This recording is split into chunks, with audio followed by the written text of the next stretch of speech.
What is up, YouTube? What is up, family? We got a Patreon request for this, for that. Rammstein. Who are they? Who is Rammstein? Well, let's see. They're East German roots and early controversy. What? Rammstein they caused controversy? How could that be? How could that be? I mean, they're absolute gentlemen on the stage, always. They never talk about politics or crazy stuff that happened. You know what I mean? They don't do that because they know that might upset people. They don't talk about religion or stuff like that, or, you know, the past, wars, stuff. You know, they don't do that. So controversy, I just can't. I just don't understand. So anyway, let's check it out. Let's see why they cause controversy. I can't imagine. I can't imagine. I can't imagine.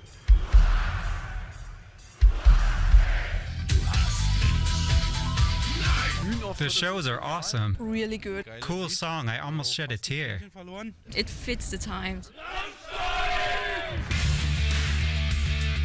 The German band Rammstein is a total work of art. Yes. Since 1995, the band has been stirring up emotions while becoming ever more popular. But what is behind the showmanship? A stage show reminiscent of a Nazi night rally. Oh, that's messed up. That is messed up. Why would you compare that to that? Damn, this narrator's nuts. But okay, let's keep going. Rammstein love being controversial. They've sold more than 22 million records worldwide with, get this, songs in German. Virtuoso stage productions, skillful Just look at that. Just look at that beauty right there. Just look at this. That is so sick looking. Man. play with We've seen that one. the contradictions of German history, or are they really right-wing? From the start, they faced serious allegations. Here's why all the accusations are groundless. Come with us on a Rammstein journey to find out what makes the band tick. Along the way, we'll visit 4 iconic Rammstein locations and meet people who can help us to answer our questions about the most German band ever. We will show you how soft the hardest German rockers really are. And we find out all about their roots in communist East Germany.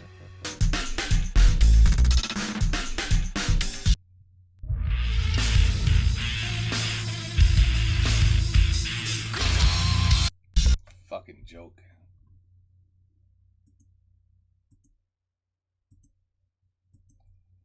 See, now you're fucked because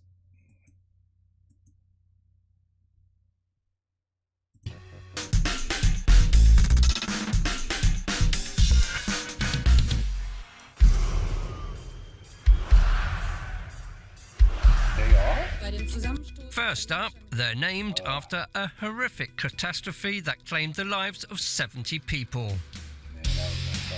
On the cover of their first album, critics said the band posed like Herrenmenschen, representatives of the master race. Then there's the way the singer rolls his R's, reminiscent for some of Nazi demagogues. wow. Really? Really, they complained the way he rolls his R's? Seriously? I didn't even know that. I mean, can you nitpick anymore? Seriously. Wow. Add in the very martial Okay, I guess you could compare that to something. live shows. Doesn't this remind you a little bit of a night rally?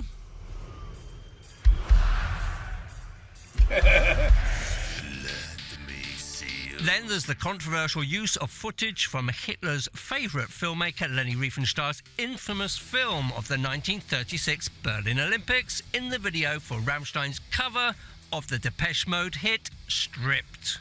And one more scandal. Band members dressed as Yeah, oh yeah. Jewish concentration camp prisoners in the video for Deutschland. Germany's anti-Semitism commissioner said Rammstein had gone too far. So is Rammstein really right-wing? They try. They look. Well, They look. not so they fast. That's the case for the prosecution. It's true that from the beginning, the band shocked and provoked with songs about sadomasochism and even cannibalism. Yeah. But even the boys from Rammstein deserve a fair trial. Yes. In order to fully understand Rammstein, you have to go back to their roots, back to the 1980s. Germany is divided. In capitalist West Germany, Nicole wanted a little peace. In communist East Germany, the fun punk band Feeling B is formed. The band eventually featured 3 members who would later form half of Rammstein. Guitarist Paul Landers, Christian Flaker Lawrence, later drummer Christoph Schneider. Landers and Flaker were first introduced to an unsuspecting world in the 1988 East German rock scene documentary Flüstern und Schreien, Whisper and Shout. We met up with the film's director, Dieter Schurmann, on a nostalgic trip back to Hohenfieschen, where one of the Feeling B gigs he documented took place. Also hier ungefähr. Around here, this is where it was. The stage was where this white building is now. The back towards the road, and over here was the audience.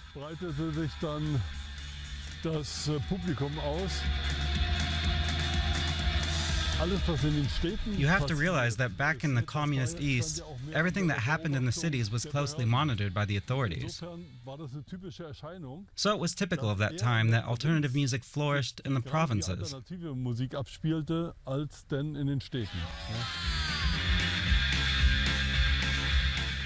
Falk Schettler stood in as Feeling B drummer on the tour. He now runs the Strandperle restaurant in nearby Schwerin. Oh. The telephone rang and it was Feeling B singer Alyosha, and he said, "Have you got time? We're playing in Wismar tomorrow. We need a drummer." I said, "I don't know the songs." "No problem, Paul will go through it. A half-hour rehearsal and then you'll be able to do it." We're going to Schwerin, and we'll pick up our new drummer. Falk, right?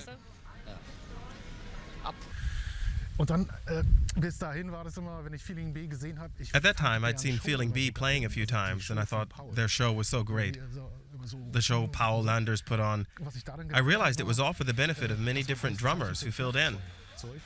Oh my So they would know what to play. Look at him. Paul would move in a certain way.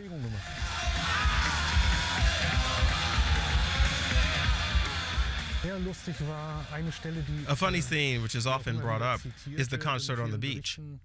There's a banner blowing in the wind with Feeling B written on it, and a bunch of punks pogoing. And I was sitting in a wicker beach chair. It was funny to drum like that. These gigs were basically art happenings. We just turn up at a camping site or on the beach in a truck. The doors would fly open. We weren't even announced. It was like a raid, an art attack. Here comes the band. The locals helped Schurmann track down the blacksmith's workshop that was the location for an experimental improvisation in his film more than 30 years ago. Alyosha and Paul Landers from Feeling B, now of Rammstein, they banged out the rhythm here.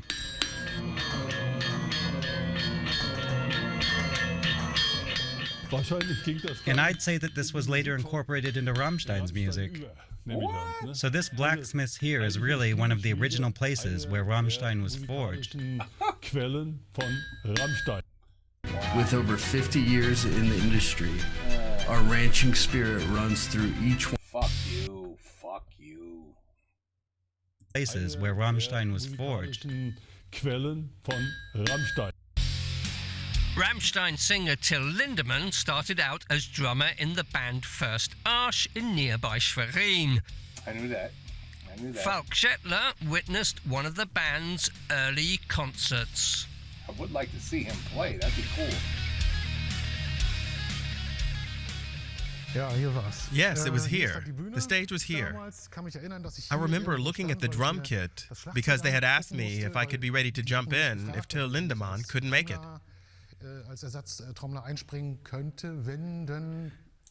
I can't remember why they said he might not show. But that's why I remember that day so well. I was scared and excited. I didn't really know what their music was like. It was new to me. One of them said, just play anything. It was absurd. But the band turned up, and the drummer was punctual. Till could play, and I was so happy that I didn't have to get on stage.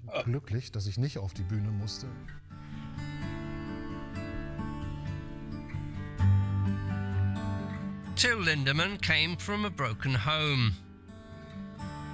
His father, Werner Lindemann, was a renowned children's book author and poet in communist East Germany. A local school bears his father's name.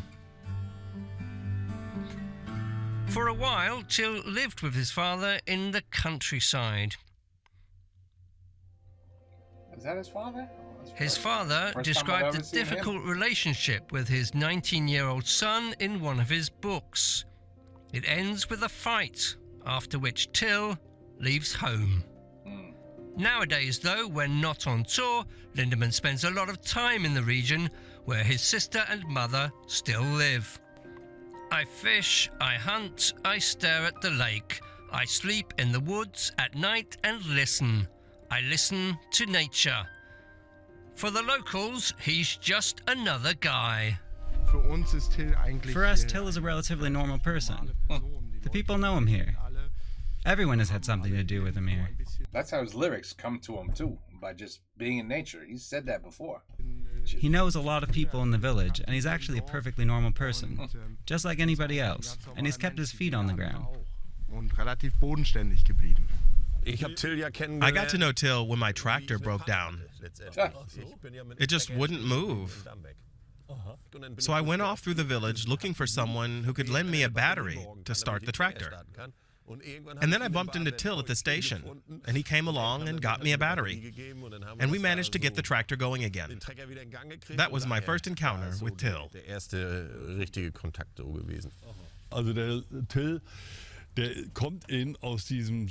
I'd say that Till is rooted in a very grounded and elemental feeling. And this does have something to do with this rural region here. He was a basket weaver for a time. He was always grappling with real tough physical things. And it's He was a what? He was a basket weaver too? for a time. Wait, what? Softy from the city would never have made music like that. Wait a minute, I freaking fast forwarded. And this does have something to do with this rural region here. He was a basket weaver for a time. He was always grappling with real tough physical things. And it's my belief that a softy from the city would never have made music like that. Be that as it may, Lindemann met up with Landers and Flaker after a concert in Hohenfieschen. Lindemann plus Feeling B is 2/3 of Rammstein. There is still definitely something of the East German fun punk band discernible in Rammstein. Whistling, for example, performance art, a unique sense of humour, and concerts on the beach. A unique sense of humor. That's the understatement. Building your online business? Holy fucking shit. Third fucking one already. Go to In fucking like Wix.com and fucking in 11 minutes. It's the saddest fucking thing I've ever seen. And concerts on the beach.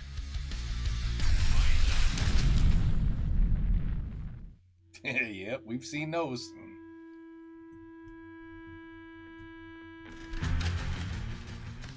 In Berlin, Feeling B had their headquarters in this building. We meet up with journalist Ulf. Damn, you guys got a little graffiti issue in Germany, huh? Lüdecker, who wrote the best-selling German Rammstein biography, In the Beginning There Was Fire. I'm standing here in front of the house of Aljoscha Rompe, which was the lead singer of Feeling B. He was living here in a squatted house, and two houses further on the street were living Paul Landers and Flake Lorenz. The building occupied by Landers and Christian Flake Lorenz is empty. The name Lorenz is still on the bell. The rundown building is a relic of another era, in an area where gentrification has largely taken hold. But in the last years of communist East Germany, the neighbourhood was a hotbed of dissent. It was a very special district of East Berlin because all these old working houses were abandoned. They were empty, lots of them were occupied by different persons, and they moved here in the time when the wall came, shortly before the wall came down. And that's where the punk music was lived by the people, which was something like a kind of resistance in opposition to the communist system. This opposition boiled over in 1989. Good evening. Once again in Eastern Europe, what was once inconceivable has become reality. On the night the Berlin Wall fell, Feeling B had permission from the authorities to play in West Berlin. Landers and Flake were actually on stage when the news broke, completely unaware of the history unfolding outside.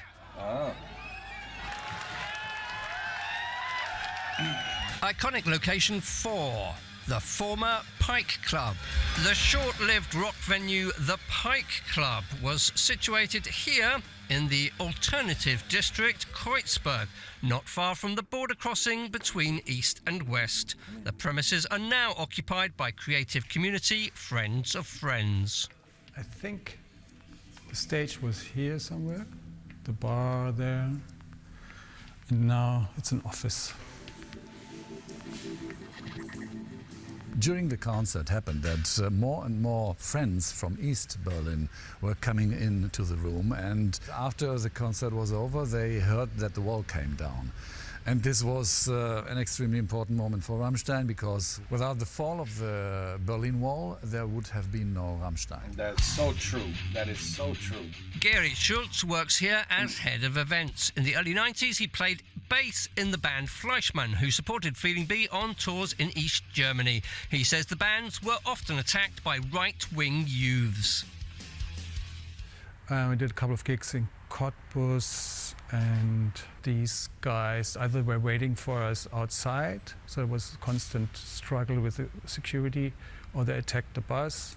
After a while, everyone got drunk, and then, of course, fights evolved. It was high tension, and we, a few gigs, we just found out after a couple of songs, okay, my God, 80% of these guys are Nazis.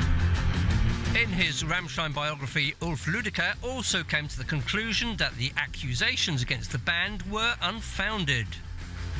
All of the musicians, they came from families that were all close, even close to the system. All of them, even those who weren't involved in politics, were raised, most of them, in left-wing households with left-wing parents. And as a punk as well. Obviously, you belong to the left-wing scene, and you fight against right-wing people about Nazis. There were clashes as well, and they have been beaten by right-wing persons, the punks, and not the other way around. Is the band really named after that horrific airshow catastrophe? Yes, I think, yes. The case for the defence. An early song, Rammstein, was about the accident, and the band became known as That Band with the Rammstein Song. Then, the Rammstein Band. And finally, Rammstein. Yeah. The extra M was either a mistake or a diversionary tactic, allowing them to disclaim the connection. So yes, the band is named after the air show disaster. But while this may... You know, I never even realized that the air show name had one M. I never even realized that. Maybe evidence of bad taste in a well-established metal tradition, is it evidence of right-wing leanings? Next up, that album cover. Some said the boys presented themselves as members of the master race. For guitarist Richard Krusper, however, the pic was more like an ad for a gay porno. The band was... I was just going to say, if you're going to really compare it, it really looks like a gay porno other than all the other nonsense that they're saying. Oh, man, you see how they make fun of themselves, and it's just, I love them. They have such a great attitude. Richard Krusper, however, the pic was more like an ad for a gay porno. The band was apparently freaked out by the cover art, but they had it changed before the album's US release. The band's live performances are highly choreographed. They do exploit the suggestive power of mass events, maximising the emotional impact of the music and the spectacle. What's wrong with that? Rammstein fans say their live shows are irresistible. I believe that. I mean, look. Du hast mich. They're totally intense. They're crazy, out of control. I'm learning German for them. I just finished my first year. But wow, they're the best. The Nazis were pioneers and masters of the art of persuasion, of propaganda and mass communication. But the techniques they developed are today commonplace in advertising. Every major rock gig with a light show owes a little to the night rallies. Okay, Leni Riefenstahl's film was co-commissioned by the Reich Ministry of Public Enlightenment and Propaganda, a Nazi government agency dedicated to enforcing Nazi ideology. Nonetheless, there is a big debate about the artistic merits of the film. It was included in a BBC list of the 100 greatest films directed by women. Rammstein have defended its use, arguing that good art knows no political allegiances, and saying that the footage is an example of a visionary work of art. Ich bin Sandra Miklaszek und ich spiele Paratischtennis. Ironically, Rammstein's Ich Will became the official song of the German team at the Tokyo Paralympics in August 2021. Good for them. Good for them. But Rammstein members playing Holocaust victims in the Deutschland video? Well, those images were released as a teaser for the video. But when the full epic video came out, we saw Rammstein playing Teutonic Knights, Nazis, East German communists, and more. Germania is played by a black actress. The song has been interpreted as critical of nationalism. The message is, Germany, I cannot love you because of all those terrible things in your past. Yep, the complete opposite. Yes, let's add in a few things that suggest that they are more left-leaning than right. At a concert in Germany, Till Lindemann greeted his band colleagues' arrival on stage in a rubber dinghy by holding up a welcome sign. This was seen as the band backing a refugee's welcome message. At a concert in Poland, where LGBTQ rights were under attack, Christoph Schneider waved a rainbow flag. Schneider posted the pic on Instagram with the message, equal rights for all. Yeah. That's their attitude. I'm not quite done. There's also the 2001 song, Links 234 or Left 234, that says basically, well, we are lefties. Then there's the song against homophobia, Man Gegen Man, Man Against Man. And let's not forget the song against imperialism and colonialism called Ausländer. Yeah, some good stuff. Okay, the case for the defence rests. Yeah. But it's up to you, the jury, to decide on the evidence presented. Please give your verdict in the comments below. Rammstein's reputation rests with you. Not guilty. We hope you found our little video entertaining and informative. Don't forget to like and subscribe, and maybe you have an idea about what subject we should tackle next. More Rammstein. Tackle that next. More. Anyway, no, seriously. Okay, a lot of this I knew already from other videos about, they weren't who are Rammstein, but they were, you know, the history of Rammstein or whatever it may be. But I learned a lot on those that I knew here. And I mean, yeah, that's what they do. Like, oh, you're against homosexuals. Then we're gonna make a video about homosexuals. Oh, you're against you know, you don't want to talk about some psychotic piece of you know what that did terrible things for, I don't know, decades to his own daughter in a hidden basement in his own home. Well, then we're gonna write a song about it and let everybody know. I mean, they fear nothing. You know, what's a Nazi's worst nightmare that would be in control of them or powerful above them? A black female. Are you kidding me? So they decided we're gonna make that Germania, which is really Germany. It was basically saying this is Germany, and we're gonna make the face of Germany a black female. F you to the Nazis is what they were saying. But yet everybody turns around and thinks the opposite. Oh, look, they're all for that. Oh, look, they're making fun of the homosexuals. Like, whatever it may be, I really feel bad for them. But could you imagine if they were just starting out today? Today in this world, we're literally in this woke world, where I always have a problem with that word, woke. But anyway, with a world where one little word out of your mouth is offensive to somebody. So could you imagine them starting today? And all the crap they'd probably have to go through? I mean, mind you, they're exactly the same band, the exact same videos come out. Nothing has changed, except for they're starting today. Oh, I think it would even be even more difficult. Because today, I mean, oh my God, everybody is offended by something. So, all the power to them for giving the big middle finger to everybody who had doubts. Anyone who said you shouldn't do that, they said, well, we're going to do it anyway, because this is what we feel. We feel this is right, and we're gonna speak our words.